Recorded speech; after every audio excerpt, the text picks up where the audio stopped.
오늘의 큐티 말씀은 시편 118편 14절부터 29절입니다. 제목 건축자가 버린 돌. 먼저 앞뒤 문맥을 살펴보겠습니다. 시편 118편은 이스라엘 백성들이 성전으로 예배하러 들어가면서 불렀던 것인데 찬양 인도자가 여호와의 선하심과 인자하심을 찬양하면 따르던 백성들도 함께 여호와의 인자하심을 찬양하고 있습니다. 백성들이 찬양하는 이유는 전쟁에서 승리한 것에 대해 감사하기도 하지만 지나온 삶을 뒤돌아보며 고난 속에서 있는 자신들을 구원해 주신 하나님의 은혜에 감사하는 내용이 포함되어 있습니다. 시편 113편부터 118편은 유대인들이 중요한 절기 때에 불려진 노래입니다. 애굽 할렐이라고 부르는 이 시편은 6월절 때 식사를 전후로 불려졌습니다. 시편 113편부터 114편은 식사를 하기 전에, 그리고 시편 115편부터 118편은 식사를 다 한 후에 불렀습니다.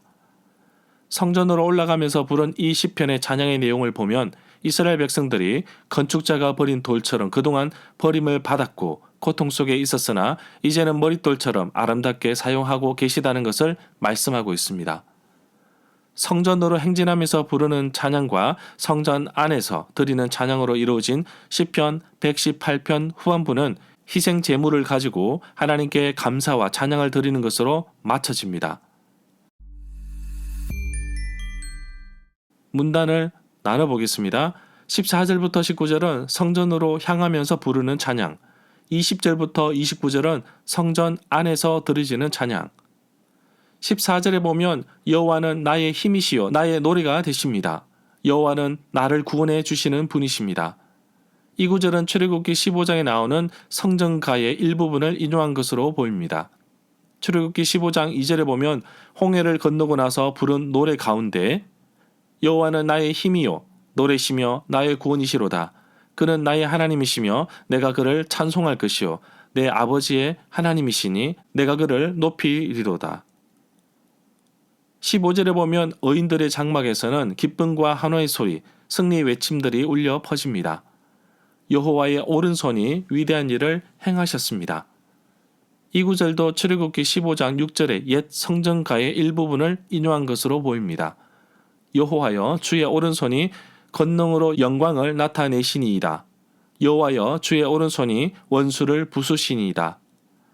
성경에서 오른손은 힘, 권능, 능력을 상징하기도 하고 때로는 하나님의 구원의 표로 사용되기도 합니다. 17절에 보면 나는 죽지 않고 살 것입니다. 그리고 여호와께서 하신 일을 선포할 것입니다. 이 구절에서 내가 죽지 않고는 시편 116편 8절부터 9절에서도 볼 수 있는데 이 구절이 죽음 이후의 삶을 믿는 신앙을 표현하는 것은 아닌 것으로 봅니다.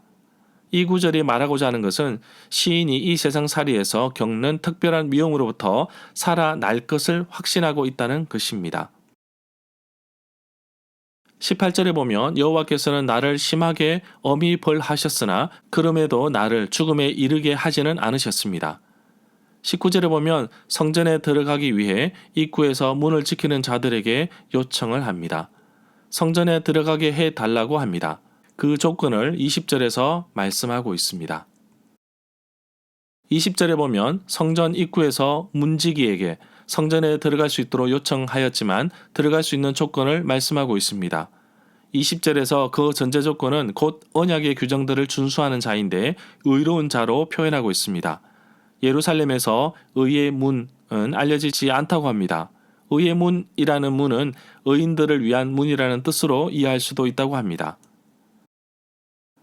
21절에 보면 여호와께서 나에게 응답하시고 나에게 구원을 베푸셨기에 내가 여호와께 감사드릴 것이라고 시인은 고백합니다.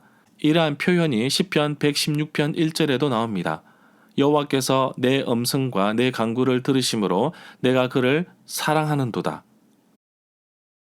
22절에 보면 집을 짓는 건축자가 내버렸던 돌이 집 모퉁이의 머릿돌이 되었습니다. 이 구절의 말씀이 신약에 인용되었습니다. 마태복음 21장 42절, 마가복음 12장 10절, 누가복음 20장 17절은 예수님께서 인용하셨고 사도행전 4장 11절에서는 베드로가 인용하였습니다. 바울은 에베소서 2장 20절에서 인용하였고 베드로전서 2장 4절부터 6절에서도 인용하였습니다. 기도하는 사람이 자신의 삶에 일어난 변화를 둘러싸고 말하는 속담처럼 들립니다. 머릿돌은 집의 토대가 되는 돌 가운데 하나로 22절부터 23절에서는 신약에서 예수 그리스도께 적용이 되었습니다. 결국 해석해보면 이스라엘에게 버림받으신 예수 그리스도는 하나님에 의해서 높여지심을 받았다고 풀이할 수도 있습니다. 24절에 보면 이날은 여호와께서 구별하신 정하신 날입니다.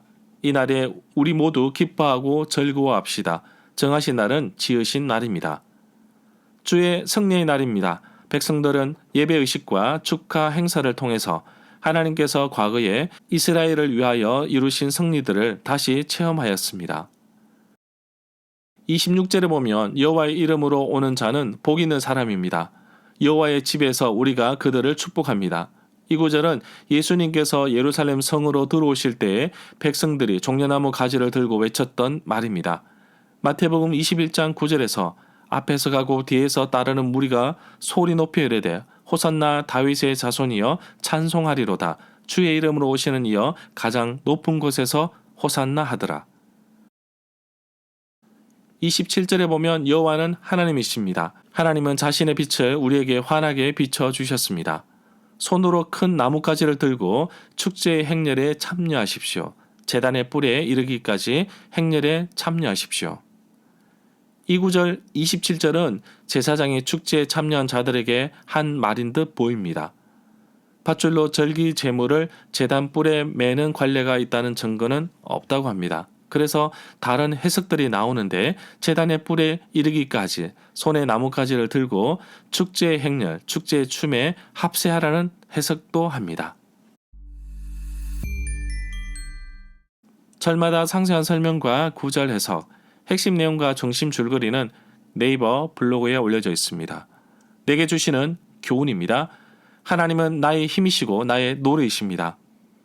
여호와의 오른손이 위대한 일을 하셨습니다. 나를 구원하시고 새로운 생명을 주셨고 나를 통해 하나님의 귀한 일을 섬기게 하셨음을 감사드립니다. 세상 사람들이 쓸모없다고 버리는 돌처럼 내버려졌지만 이제는 하나님께서 나를 사용하셔서 머릿돌처럼 귀한 자리에 세우셔서 그 일을 감당케 하심을 감사드립니다. 남들에게는 별 볼 일 없고 보잘것없는 사람처럼 보일지라도 하나님께서는 사랑하시는 자녀들을 세우시고 지키시고 이끄십니다. 나의 부족하고 모난 부분을 만지시고 감추셔서 회복시키시는 분이십니다. 그래서 나의 노래가 되시고 힘이 되시고 구원되심을 감사의 노래로 들으십니다. 늘 그렇게 살아왔듯이 지난 시간은 다 잊고 새롭게 일하실 하나님의 계획하심을 기대하며 살아가는 하루가 되기를 간절히 소망합니다.